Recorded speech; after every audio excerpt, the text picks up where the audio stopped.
ಓ ಏನೋ ಮಾಡಕತ್ತಿಲ್ಲ P tomato ಕಾಯಿನ ಇಷ್ಟಕ್ಕನ ಕತ್ತರಿಸಿದೀಯಾ ಏನು ಮಾಡ್ತಿದೀಯಾ? ಅದನ್ನ ಇವಾಗ ಉಪ್ಪಿನಕಾಯಿ ಹಾಕ್ಕೋಬೇಕು ಅಂತ ಮಾಡೀನಿ. ನನ್ನ ಫೇವ್ರೇಟ್ ಅಲ್ವಾ ಅದಕ್ಕೆ ಹಾಕ್ತಾ ಇದ್ದೆ. ಯವ್ವ ನೀವು ಉಪ್ಪಿನಕಾಯಿ ಮಾಡ್ತೀಯಾ ಒಣ ಖಾರ ಪುಡಿ ಹಾಕಿ ಮಾಡಿದ್ರೆ ನಂಗೆ ಇಷ್ಟ ಆಗಲ್ಲ ನೋಡಿ ತಿನ್ನಕ್ಕೆ. ಬೇರೆ ಥರ ಏನಾರು ಮಾಡ್ಕೊಡ್ತೀನಿ. ನನಗೆ ಒಣ ಖಾರ ಹಾಕಿದ್ದು ಇಷ್ಟಪ್ಪ. ನಾನು ಒಣ ಖಾರ ಹಾಕಿದ್ದೆ ತಿನ್ನೋದು. ನೋಡಿ ಹಸಿಮೆಣ್ಸಿಕಾಯಿ ಹಾಕಿ ಮಾಡಿಕೊಡ್ರಿ ಡಿಫ್ರೆಂಟ್ ಆಗಿರುತ್ತೆ ಟೇಸ್ಟ್. ಸರಿ ಬಾ ಇವತ್ತು ನಿನ್ನ ಫೇವ್ರೇಟ ಮಾಡೋಣ. ಹಸಿಕಾಯಿ ಹಾಕಿ ಮಾಡ್ಕೊಡ್ತಾನೆ ಬಾ ನಿನ್ಗಂತಾನೆ. ಹಸಿಕಾಯಿ ಹಾಕಿದ್ರೆ ಟೇಸ್ಟ್ ಆಗುತ್ತಾ? ಹಾಂ ಆಗುತ್ತೆ. ಓಕೆ ನೋಡಿ ಗೆಳೆಯರೆ, ಈಗ ನಮ್ಮ ವೈಫ್ ಈಗ ಟೊಮಾಟೊಕಾಯಿ ಉಪ್ಪಿನಕಾಯಿ ಹಾಕೋಕ್ಕೆ ಸಾಸಿವೆ ಮತ್ತು ಮೆಂತ್ಯನ ಈಗ ಚೆನ್ನಾಗಿ ಹುರ್ಕೊಂಡು ಮಿಕ್ಸಿ ಮಾಡ್ಕೊಳ್ತಿದ್ದಾರೆ. ಮುಂದೆ ಏನೇನು ಹಾಕ್ಬೇಕು ಅನ್ನೋದು ನಾವು ಹೇಳ್ತೀವಿ ನಿಮಗೆ. ಮಿಕ್ಸಿ ಮಾಡಿದ ನಂತರ ಈಗ ಏನು ಮಾಡ್ಬೇಕಪ್ಪ ಇದನ್ನು ನೆಕ್ಸ್ಟು? ಇವಾಗ ಇದಕ್ಕೆ ನಿನ್ಗೆ ಹಸಿಕಾಯಿ ಬೇಕಲ್ವಾ? ಹಸಿಕಾಯಿನ ಈ ಥರ ಸ್ಪ್ಲಿಟ್ಟಾಗಿ ಕಟ್ ಮಾಡ್ಕೋಬೇಕು. ಓಕೆ, ಇದು ಡಿಫ್ರೆಂಟಾಗಿ ಕಟ್ಟಿದೆ. ರೌಂಡ್ ಕಟ್ ಮಾಡಿದ್ದೆ ಮತ್ತು ಈ ಥರ ಮಧ್ಯದಲ್ಲಿ ಸಿಳ್ತಾನೆ ಇದೆಯಲ್ವಾ? ಹಾಂ. ಇದನ್ನು ಏನು ಮಾಡ್ತೀಯ, ಈಗ ಅದಕ್ಕೆ ಮಿಕ್ಸ್ ಮಾಡ್ತೀಯಾ ಹೇಗೆ? ಎಸ್, ಟೊಮೆಟೊಕಾಯಿ ಹೆಚ್ಚಿಟ್ಟಿದ್ದೇವಲ್ವಾ ಅದಕ್ಕೆ ಮಿಕ್ಸ್ ಮಾಡಿದರೆ ಮುಗೀತಿ ಇವಾಗ. ಒಟ್ಟಿನಲ್ಲಿ ಇದು ಬೊಂಬಾಟಾಗಿ ಟೇಸ್ಟಿಯಾಗಿ ಬಂದು ಎಲ್ಲ ಕಡೆ ಉರಿ ಬರುತ್ತೆ ನಂಗೆ ಕಾಣ್ತೈತಿ ಆ ಹಸಿಕಾಯಿ. ಥರ ಏನು ಖಾರ ಇಲ್ಲ, ಹಾಂ, ನಡೆಯುತ್ತೆ, ನಾರ್ಮಲ್ ಇದೆ. ಇಷ್ಟೊಂದು ಖಾರ ಇಲ್ಲ ಅಂತೀಯ ಮೆಣಸಿಕಾಯಿ? ಇಲ್ಲ ಇಲ್ಲ. ನೋಡೇ ಬಿಡೋಣ ಉಪ್ಪಿನಕಾಯಿ ಆದ್ಮೇಲೆ ತಿಂದು ಟೇಸ್ಟ್ ನೋಡಿಬಿಡಿ ಹೇಳ್ಬಿಡ್ತೀನಿ ನಿನಗೆ ಹೆಂಗಿದೆ ಅಂತ ಅರ್ಪಿತ. ಓಕೆ, ನೋಡಮ್ಮ ನೋಡು, ನಿನಗೆ ಯಾವ ಥರ ಬೇಕು ಅದೇ ಥರ ರೆಡಿ ಆಗುತ್ತೆ ಇವಾಗಿದು. ಹೌದಾ? ಓಕೆ, ಈ ಥರ ಕಂಪ್ಲೀಟಾಗಿ ಮೆಣಸಿಕಾಯಿ ಕಟ್ ಮಾಡ್ಕೊಂಡ ನಂತರ ಈಗ ಟೊಮೊಟೊ ಕಾಯಿಗೆ ನೆಕ್ಸ್ಟ್ ಮಾಡ್ಕೊಳ್ಳೋ ಮುಂಚೆ ಮತ್ತೇನು ಹಾಕಬೇಕಾಗತ್ತೆ ಇದಕ್ಕೆ? ಇವಾಗ ಬೆಳ್ಳುಳ್ಳಿ ಹಾಕ್ಬೇಕು ಇದಕ್ಕೆ.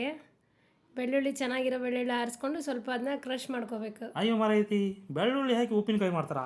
ಹೌದು, ಉಪ್ಪಿನಕಾಯಿಗೆಲ್ಲ ಉಪ್ಪಿನಕಾಯಿಗೂ ಬೆಳ್ಳುಳ್ಳಿ ಹಾಕಬೇಕು, ರುಚಿ ಆಗುತ್ತೆ. ಹೌದಾ? ನಾನು ತಿಂದಿದ್ದೀನಿ ಬೆಳ್ಳುಳ್ಳಿ. ಓಕೆ, ಹೌದು ಇರುತ್ತೆಲ್ಲ ಉಪ್ಪಿನಕಾಯಿ ಬೆಳ್ಳುಳ್ಳಿ ನೋಡಿದ್ದೀನಿ. ಓಕೆ, ಇವಾಗ ನೋಡಿ ಇದರಲ್ಲಿ ಟೊಮೆಟೊಕಾಯಿ ಜೊತೆಗೆ ಮೆಣಸಿನ್ಕಾಯಿ ಮತ್ತು ಬೆಳ್ಳುಳ್ಳಿ. ಓ, ಈ ಬೆಳ್ಳುಳ್ಳಿನ ಮುಖಂಬುತಿ ನೋಡ್ತೀನಿ ಚಚ್ಚಿ ಬಿಸಾಕಿಬಿಟ್ಟಿದೆ ಇದರಲ್ಲಿ. ಹಾಂ ಹೌದು. ಅಂದರೆ ಟೇಸ್ಟ್ ಬರುತ್ತಲ್ವಾ? ಹೌದೌದು. ಓಕೆ, ಇವಾಗ ಮತ್ತೆ ಇದಕ್ಕೆ ರುಚಿಗೆ ತಕ್ಕಷ್ಟು ಉಪ್ಪು ಹಾಕಬೇಕು. ಓ, ಉಪ್ಪಿನಕಾಯಿ ಹೆಚ್ಚಾಗಿ ಉಪ್ಪು ಜಾಸ್ತಿ ಹಿಡಿಯುತ್ತಲ್ವಾ? ಜಾಸ್ತಿ ಹಿಡಿಯುತ್ತೆ, ಬಟ್ ಕಡಿಮೆ ಹಾಕ್ಕೋಬೇಕು, ಟೇಸ್ಟ್ ಎಲ್ಲ ಚೇಂಜ್ ಮಾಡ್ಕೋಬೇಕು ಇವಾಗ. ಓಕೆ, ರುಚಿಗೆ ತಕ್ಕಷ್ಟು ಎಷ್ಟು ಬೇಕಷ್ಟು ಉಪ್ಪು ಪ್ರಮಾಣ ಸೇರಿಸ್ಬೇಕಂತ ಅಲ್ವಾ? ಹಾಂ. ನಂತರ ಇದಕ್ಕೆ ಏನಾಗ್ತಾ?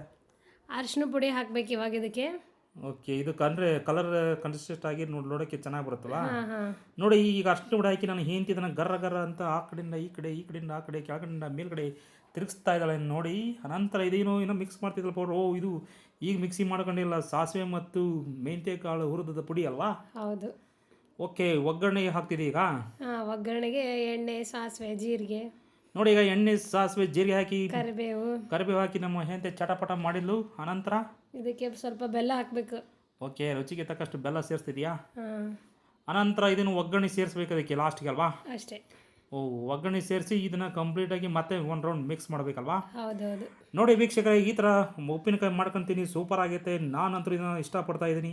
ನಿಮಗೂ ಇದು ಇಷ್ಟ ಆಗುತ್ತೆ ಅಂತ ಹೇಳ್ಕೊತೀನಿ. ಧನ್ಯವಾದಗಳು ಗೆಳೆಯರೇ.